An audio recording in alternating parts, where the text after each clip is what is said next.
Hi everybody, I'm Denise from The Art of Building Your Massage Business. I'm here today to talk to you about goal setting.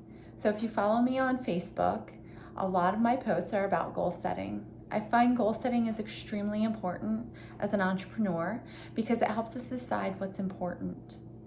I tend to write a lot of my goals down and review them because what happens is a lot of people, especially as an entrepreneur, will say that they have goals. They will maybe write them down, not always. And if they don't write them down, they forget about them. If they do write them down, they don't look back on them. And even if they do write them down and look back on them, they don't always tell other people what their goals are. So it doesn't really hold them accountable. My goal for you is to come up with 3 goals in the next couple days.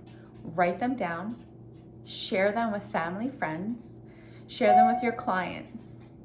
Tell them what your goals are and maybe even tell them how you plan on getting to your goals. This is really important because this will now hold you accountable. It will also help you not procrastinate if you're a procrastinator. So make sure that all your goals are written down and move forward because goals help us grow. If we don't have goals, we can't look into the future and see where we can make improvements. Another thing is, once your goal has been successfully completed and you've reached that goal, make a new goal. Goals aren't something that you just come up with and then once they're done and you're done. Continue, make new goals, push further, and enjoy.